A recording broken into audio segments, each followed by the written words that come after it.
അത് ഫ്രണ്ട്സ്, അപ്പോൾ ഈ കളച്ച് എടുക്കുന്നത് അവിടെ ഒരു പൈപ്പ് ഉണ്ട്, 2 അല്ല 3 പൈപ്പ് അവിടെ കിടക്കുന്നുണ്ട്. 4 ഇഞ്ച്, 2 ഇഞ്ച്, അതേപോലെ 1 ഇഞ്ച് വെള്ളത്തിൻ്റെ പൈപ്പും.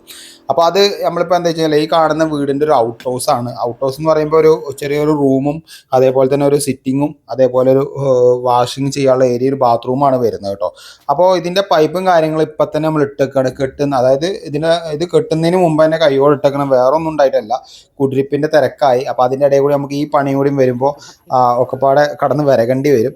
അപ്പോൾ അതുകൊണ്ടാണ് നമ്മൾ ഈ കാണുന്ന പൈപ്പൊക്കെ കംപ്ലീറ്റ് സ്ലോപ്പ് ചെയ്തിട്ട് ചെയ്യുന്നു കേട്ടോ. ഏകദേശം ഇവർക്ക് ആകെ വേണ്ട ഒരു ഒറ്റ ദിവസം കൊണ്ട് കെട്ടുന്നൊരു കല്ലാണ്, ലോക്ക് ചെയ്ത് വരുന്ന കല്ലാണ്. അതുകൊണ്ടാണ് നമ്മൾ ഇപ്പോൾ തന്നെ പൈപ്പ് ഇടുന്നത് കേട്ടോ. ശരിക്കും ചെറിയ ഏരിയ ഒക്കെ ഉണ്ടെങ്കിൽ, ബാത്റൂം ഉണ്ടെങ്കിൽ തറയുടെ മുമ്പ് തന്നെ പൈപ്പ് ഇട്ടൊക്കെയാണെങ്കിൽ നമ്മളെ വർക്കിന് ഒന്നുകൂടി ഈസി ആയിരിക്കും. കാരണം എന്താ വെച്ചാൽ നമ്മൾ ആ തറ മാന്തി പൊളിച്ചെടുക്കേണ്ട ആവശ്യമൊന്നും വരുന്നില്ല. അപ്പോൾ ഇവിടെ കാണുന്നത് കണ്ടോ, 4mm UG കേബിളാണ്. അപ്പോൾ ഈ UG കേബിൾ ഈ ഔട്ട് ഹൗസിൻ്റെ ഉള്ളിലേക്ക് സെപ്പറേറ്റ് ആയിട്ട് DB വെക്കുന്നുണ്ട്. അപ്പോൾ ആ കേബിളിന് നമ്മൾ നിലവിലുള്ള പ്ലാനിന് മാറ്റിയിട്ട് കുറച്ച് ചേഞ്ച് ചെയ്തിട്ട് ഈ കോർണറിലേക്കാണ് കൊണ്ടുവരുന്നത് കേട്ടോ. ഇപ്പോൾ ഈ കാണുന്ന ട്രാപ്പ് എന്തിൻ്റെ വെച്ച് കഴിഞ്ഞാൽ ഇവിടെ ഒരു തിരുമ്പുന്ന കല്ല് വരുന്നുണ്ട്. അപ്പോൾ അതിൻ്റെ സൈഡ് കൂടി വരുന്ന വെള്ളത്തിനൊക്കെ പോകാൻ വേണ്ടി അവിടെ ഒരു ട്രാപ്പ് ഇട്ട് കൊടുക്കുകയാണ്. അതേപോലെ ആ തിരുമ്പുന്ന കല്ലിന് സെപ്പറേറ്റ് ഒരു വാൾവൊക്കെ വെച്ച് കൊടുക്കുന്നുണ്ടോ.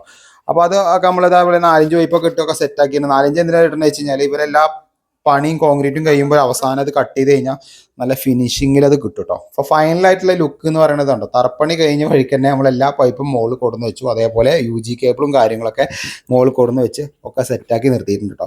അതേപോലെ ഒരു കാര്യം ശ്രദ്ധിക്കേണ്ടത്, ഒരിക്കലും നിങ്ങൾ വീടുകളിലെ ബാത്റൂമിൽ തറപ്പണി കഴിഞ്ഞ വഴിക്ക് പൈപ്പ് ഇടരുത്. കാരണം അത് പണി കഴിയുമ്പോഴത്തേന് ആ പൈപ്പും കാര്യങ്ങളൊക്കെ ഡാമേജ് ആവാൻ വഴിയുണ്ട് കേട്ടോ. അപ്പോൾ ഇത് ചെറിയൊരു വർക്ക് ആയതുകൊണ്ട് എങ്ങനെ ചെയ്തത്. അപ്പോൾ ഇവിടുത്തെ കോൺക്രീറ്റും കാര്യങ്ങളൊക്കെ ചെയ്തൊക്കെ സെറ്റ് ആയിക്കൊണ്ടിരിക്കുകയാണ്. അപ്പോൾ എന്തായാലും ഈ വീഡിയോയുടെ അഭിപ്രായങ്ങൾ ജസ്റ്റ് നിങ്ങൾ കമൻറ്റ് ചെയ്യുക. അപ്പോൾ എന്തായാലും മറക്കാതെ ഈ വീഡിയോ സപ്പോർട്ട് ചെയ്യാൻ മറക്കാതെ ലൈക്ക് ചെയ്യാം.